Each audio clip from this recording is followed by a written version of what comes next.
Rahul Gandhi atom ബോംബിന് ശേഷം hydrogen bomb പൊട്ടിച്ച വാർത്തയാണ് ഇപ്പോൾ എല്ലാവരും ചർച്ച ചെയ്യപ്പെട്ടുകൊണ്ടിരിക്കുന്നത്. എന്തുകൊണ്ടാണ് പുതിയ ആരോപണവുമായി രാഹുൽ ഗാന്ധി രംഗത്ത് വന്നത്? അതിന്റെ കാലിക പ്രസക്തി എന്താണ്? കാരണം ബീഹാറിലെ തെരഞ്ഞെടുപ്പ് നടക്കുന്ന തൊട്ട് തലേ ദിവസമാണ് തെരഞ്ഞെടുപ്പ് കമ്മീഷനെതിരെ ഗുരുതരമായ ആരോപണങ്ങൾ ഉയർത്തിക്കൊണ്ട് രാഹുൽ ഗാന്ധി പത്രസമ്മേളനം നടത്തിയത്. പക്ഷെ അദ്ദേഹം ബോംബ് അല്ലെങ്കിൽ ഹൈഡ്രജൻ ബോംബാണെന്ന് പറഞ്ഞ് പൊട്ടിച്ച കാര്യങ്ങളിൽ എന്തെങ്കിലും കണ്ടന്റ് ഉണ്ടോ, പ്രസക്തി ഉണ്ടോ, അതിൽ എന്തെങ്കിലും കാര്യങ്ങളുണ്ടോ എന്ന് പരിശോധിക്കുന്നതായിരിക്കും നല്ലത്. കാരണം അദ്ദേഹം പറഞ്ഞത് യുക്തിസഹമായ കാര്യങ്ങളാണോ? ഒരുപക്ഷെ മാധ്യമങ്ങളൊക്കെ തന്നെ, അത് വാർത്താ മാധ്യമങ്ങൾ, പത്രങ്ങളായാലും ചാനലുകളായാലും ഉടൻ തന്നെ രാഹുൽ ഗാന്ധി പറഞ്ഞതുപോലെ അവരെ ഏറ്റുപിടിക്കുകയും അവര് വാദോരാതെ ഇതിനെക്കുറിച്ച് സംസാരിക്കുകയാണ് ചെയ്യുന്നത്. എന്നാൽ തിരിച്ചുള്ള ചോദ്യങ്ങൾ അവർ സ്വയം ചോദിക്കുകയാണെങ്കിൽ തന്നെ ഇത്തരത്തിലുള്ള വലിയ പർവ്വതീകരണം അവർക്ക് ഒഴിവാക്കാൻ കഴിയുമായിരുന്നു. ഒരുപക്ഷെ ഇന്നത്തെ മലയാള മനോരമ പോലുള്ള പത്രങ്ങളൊക്കെ തന്നെ എന്തൊരു ഗംഭീരമായിട്ടാണ് ഈ വാർത്ത റിപ്പോർട്ട് ചെയ്തിരിക്കുന്നത്. പക്ഷെ ഈ ചോദ്യം അവരോട് തന്നെ ഇതിന്റെ പ്രസക്തിയെക്കുറിച്ചുള്ള ചോദ്യങ്ങൾ ചോദിച്ചിരുന്നെങ്കിൽ അവർക്ക് തന്നെ മനസ്സിലാകാമായിരുന്നു ഇത്തരത്തിലുള്ള ഇതൊക്കെ അബദ്ധങ്ങളാണ്, അല്ലെങ്കിൽ ഇതിന്റെ പിറകിൽ ഒരു ഗൂഢാലോചനയുണ്ടോ എന്ന് വരെ നമുക്ക് സംശയിക്കേണ്ടിയിരിക്കുന്നു. ആ രീതിയിലാണ് കാര്യങ്ങളൊക്കെ എത്തി നിൽക്കുന്നത് എന്നാണ് നമുക്ക് കാണാൻ കഴിയുന്നത്. കാരണം നേരത്തെ തന്നെ ഇത്തരത്തിലുള്ള ആരോപണങ്ങൾ ഇലക്ഷൻ കമ്മീഷന് നേരെ രാഹുൽ ഗാന്ധി ഉന്നയിച്ചതാണ്. അന്ന് ഇലക്ഷൻ കമ്മീഷൻ പറഞ്ഞു, നിങ്ങൾ ആരോപണങ്ങൾ എഴുതി തരൂ, അന്വേഷിക്കാമെന്ന് പറഞ്ഞു. പക്ഷെ അദ്ദേഹം അതിന് തയ്യാറാവുന്നില്ല എന്നുള്ളതാണ് കാര്യം.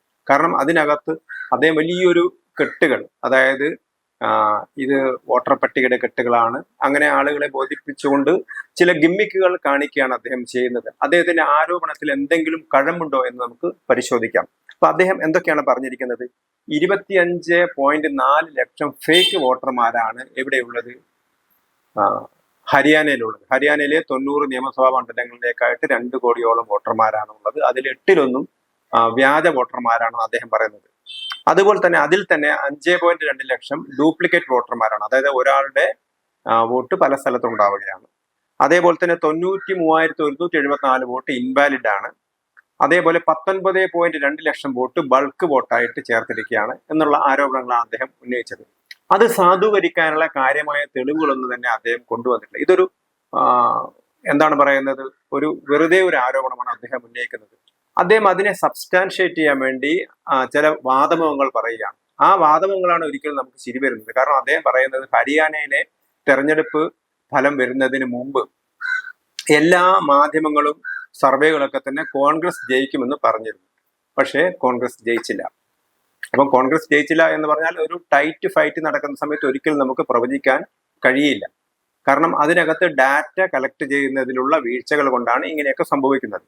പിന്നെ അവിടെ തന്നെ ചില സ്ഥലങ്ങളിലൊക്കെ വളരെ കടുത്ത മത്സരമാണ് നടന്നത്. അപ്പൊ ചെറിയ വോട്ടിനാണ് പല സ്ഥലങ്ങളിലും ജയിച്ചത്. അപ്പൊ അതുകൊണ്ട് തന്നെ ഒരിക്കലും ഒരു സർവേക്ക് കറക്റ്റ് ആയിട്ട് പറയാൻ പറ്റില്ല. മുമ്പ് ജയലളിത തമിഴ്നാട്ടിലെ മുഖ്യമന്ത്രിയായ സമയത്ത് ആ തെരഞ്ഞെടുപ്പിൽ അവർ തോൽക്കുമെന്നാണ് പ്രവചനക്കാരൊക്കെ തന്നെ പറഞ്ഞിരുന്നത്. TV ചാനലിലായാലും അതുപോലെ തന്നെ ഇലക്ഷൻ സർവേ പ്രവചനം നടത്തുന്ന ആളുകളൊക്കെ തന്നെയാണെങ്കിലും അത് പറഞ്ഞത് പലപ്പോഴും തെറ്റിപ്പോകാറുണ്ട്. കാരണം അവരെടുക്കുന്ന ഡാറ്റ എത്രത്തോളം കൃത്യമാണ് എന്നുള്ളതാണ് വിഷയം. കാരണം ഒരു 1000 പേര് വോട്ട് ചെയ്യുന്ന സമയത്ത് അതിൽ 1-2 പേര്, അതും എല്ലാ സ്ഥലത്തും ഇല്ല, ചില ബൂത്തുകളിലെ കുറച്ചു പേര് മാത്രമാണ് അവർ ഒപ്പീനിയൻ എടുക്കുന്നത്. അപ്പം അങ്ങനെയുള്ള ഡാറ്റ അത് പൂർണ്ണമായ ജനസംഖ്യയുടെ അല്ലെങ്കിൽ വോട്ടർമാരുടെ യഥാർത്ഥ പ്രാതിനിധ്യ സ്വഭാവത്തോടു കൂടിയാണ് എടുത്തത് എന്നുള്ളതിലാണ് ഒരു വിഷയം.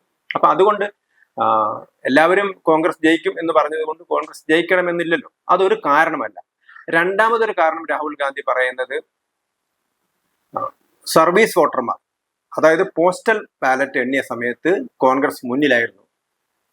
അതുകൊണ്ട് 90 മണ്ഡലങ്ങളിലെ 73 മണ്ഡലങ്ങളിലും കോൺഗ്രസ് ആണ് പോസ്റ്റൽ ബാലറ്റിൽ മുന്നിൽ വന്നത് എന്നാണ് അദ്ദേഹം പറയുന്നത്. പക്ഷേ ഈ പോസ്റ്റൽ ബാലറ്റ് എന്ന് പറയുന്നത് വളരെ ചുരുങ്ങിയ ശതമാനം മാത്രമാണ് പോസ്റ്റൽ ബാലറ്റ് ഉള്ളത്. അത് 1% പോലും വരത്തില്ല. അപ്പം അത്രയും ചുരുങ്ങിയ ശതമാനം പോസ്റ്റൽ ബാലറ്റ് ഒരിക്കലും മൊത്തത്തിലൊരു മണ്ഡലത്തിലെ വോട്ടർമാരുടെ സ്വഭാവത്തെ പ്രതിനിധീകരിക്കുന്നില്ല. അപ്പം ആ പോസ്റ്റൽ ബാലറ്റിൽ സർക്കാർ ഉദ്യോഗസ്ഥന്മാരുണ്ടാകാം, അതേപോലെ തന്നെ പട്ടാളക്കാരുണ്ടാവും. അവരാണ് പ്രധാനമായിട്ടും ഈ സർവീസ് വോട്ടർമാരായിട്ട് ഉണ്ടാവുന്നത് പോസ്റ്റൽ ബാലറ്റ്. ഇപ്പൊ കേരളത്തിൽ തന്നെ കഴിഞ്ഞ 2019 ലോക്സഭാ തെരഞ്ഞെടുപ്പിൽ പത്തനംതിട്ടയിൽ നിന്ന് ഏറ്റവും കൂടുതൽ പോസ്റ്റൽ ബാലറ്റ് കിട്ടിയിരുന്നത് ആർക്കായിരുന്നു? BJP സ്ഥാനാർത്ഥി കെ സുരേന്ദ്രനാണ്. പക്ഷെ അദ്ദേഹം 3ാം സ്ഥാനത്ത് പോയി. അപ്പൊ അങ്ങനെയാണ് പോസ്റ്റൽ ബാലറ്റിൽ ജയിച്ച ആള് തെരഞ്ഞെടുപ്പ് ജയിച്ചില്ല എന്ന് പറയുമ്പോൾ അങ്ങനെയാണെങ്കിൽ സുരേന്ദ്രന് പറയണ്ടേ ഞാൻ എന്നെ MP ആയി പ്രഖ്യാപിക്കേണ്ടിയിരുന്നു, അല്ലെങ്കിൽ ഞാനായിരുന്നു ജയിക്കേണ്ടിരുന്നത്, എനിക്കാണ് കൂടുതൽ പോസ്റ്റൽ ബാലറ്റ് കിട്ടിയതെന്ന് പറയുന്നതിൽ ഒരു ന്യായവുമില്ല. അതേപോലെ തന്നെ ഡിഫറൻസിനെ കുറിച്ചാണ് അദ്ദേഹം പറയുന്നത്. കുറച്ച് സീറ്റിലാണ് കീൻലി കണ്ടസ്റ്റ് നടന്നത്. ആ സ്ഥലത്ത് കൂടി ആകെ 22,000 വോട്ടിന്റെ അധികം മാത്രമേ BJPക്കുള്ളൂ. പക്ഷെ മൊത്തം ഹരിയാന നോക്കുന്ന സമയത്ത് 2 ലക്ഷം വോട്ട് BJPക്ക് ആരേക്കാൾ കൂടുതലുണ്ട്? കോൺഗ്രസിനേക്കാൾ കൂടുതലുണ്ട്. പിന്നെ ഇതൊന്നും അല്ലല്ലോ കണക്ക്. ഇലക്ഷനിൽ ഏതു പാർട്ടി ഓരോ മണ്ഡലത്തിലും ജയിക്കുന്നു എന്നുള്ളതാണ്. ഇപ്പൊ ഉദാഹരണം കേരളത്തിൽ എടുത്തു നോക്കാം. കേരളത്തിലെ 140 മണ്ഡലത്തിൽ ഒരു ഇലക്ഷനിൽ വേണമെങ്കിൽ UDF 65 സീറ്റും LDFന് 75 സീറ്റും. പക്ഷെ കൂടുതൽ വോട്ട് ഒരു പക്ഷേ ചിലപ്പോൾ UDFനാണ് കിട്ടിയിരിക്കുക. കാരണം UDF ജയിക്കുന്ന സ്ഥാനാർത്ഥികൾക്ക് നല്ല ഭൂരിപക്ഷം ഉണ്ടാവും, LDF ജയിക്കുന്ന സ്ഥാനാർത്ഥികൾക്ക് ചിലപ്പോൾ കുറച്ച് ഭൂരിപക്ഷം ഉണ്ടാവും. പക്ഷെ ഒരു നിയമസഭയിൽ ആര് ഭരിക്കണം എന്ന് തീരുമാനിക്കുന്നത് ആർക്കാണോ കൂടുതൽ സീറ്റ് കിട്ടിയത് എന്ന അടിസ്ഥാനത്തിലാണ്. അപ്പൊ ജയിച്ച ആളുകളൊക്കെ തന്നെ കൂടുതൽ വോട്ടിന് ജയിച്ചിട്ടുണ്ടാവും പ്രതിപക്ഷത്തിന്റെ. പക്ഷേ ഭരണകക്ഷിയുടെ ജയിച്ച ആളുകളൊക്കെ തന്നെ കുറച്ച് വോട്ടിനെ ജയിച്ചിട്ടുണ്ടാവും. അപ്പൊ അതിലൊന്നും കാര്യമില്ല. കാരണം ഇവിടെ ടോട്ടൽ വോട്ട് നോക്കിയിട്ടല്ല. ടോട്ടൽ വോട്ട് നോക്കുകയാണെങ്കിൽ പോലും അവിടെ BJPക്കാണ് 2 ലക്ഷത്തിലധികം വോട്ടുള്ളത്. പിന്നെ രാഹുൽ ഗാന്ധി പറഞ്ഞത് എന്തൊക്കെയാണ്? ചില ബാലിശ്യമായ ചില വാദങ്ങളാണ് അദ്ദേഹം ഉന്നയിച്ചത്.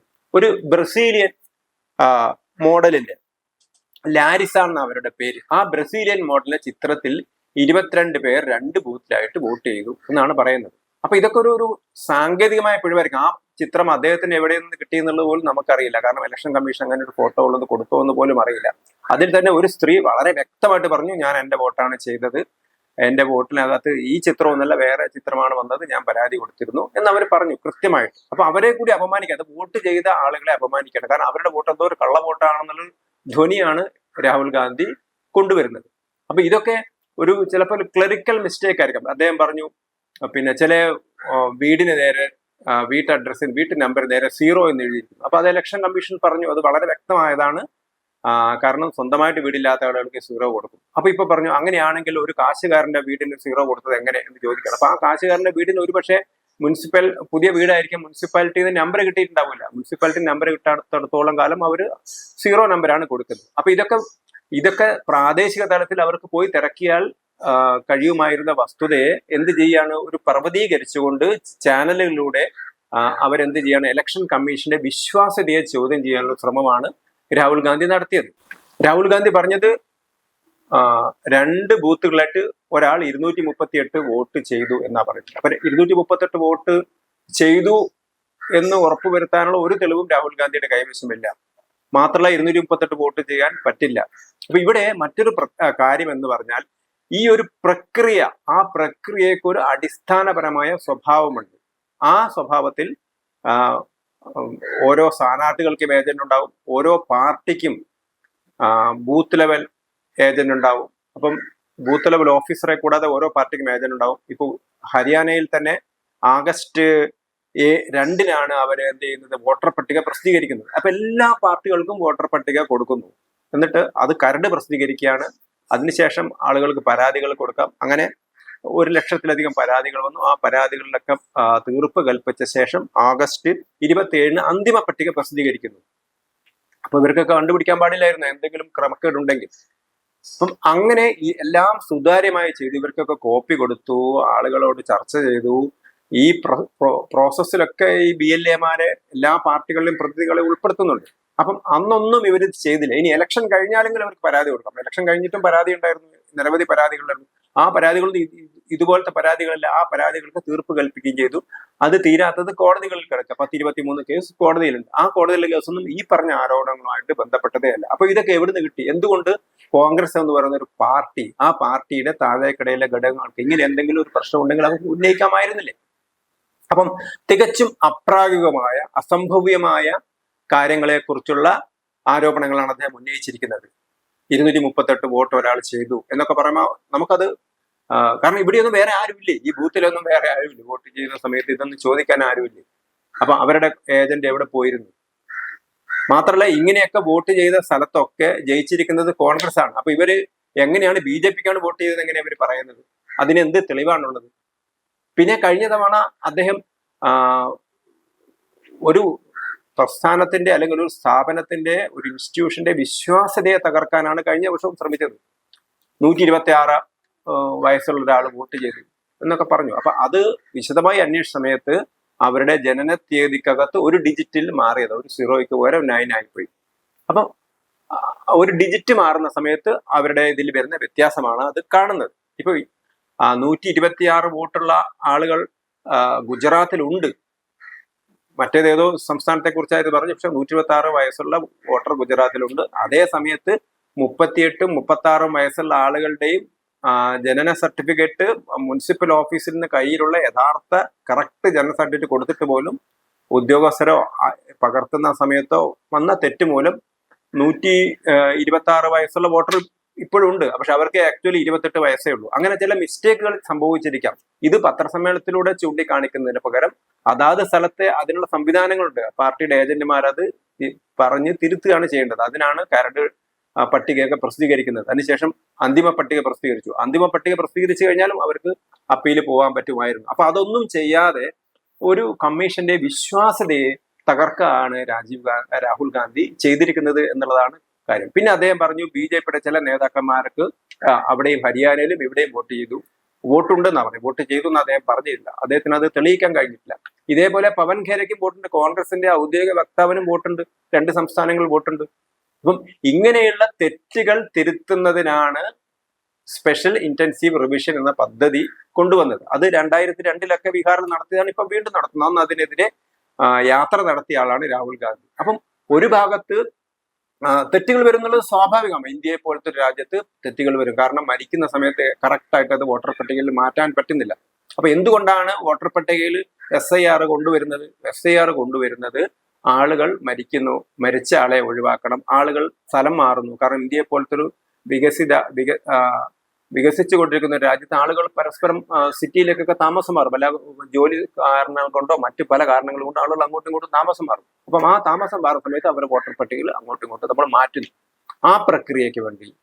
അതേപോലെ തന്നെ കല്യാണം മൂലം ആളുകൾ മാറുന്നു, ജോലി കിട്ടുന്നത് മൂലം മാറുന്നു. അങ്ങനെ മരിച്ച ആളുകളെ ഒഴിവാക്കുന്നില്ല.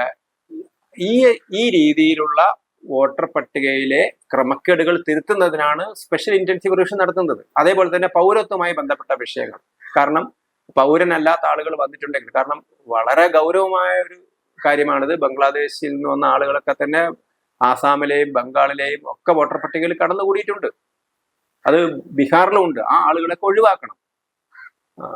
ആധാർ നോക്കണം എന്നാ പറയുന്നത്. ആധാറിനെ സംബന്ധിച്ചിടത്തോളം ആധാർ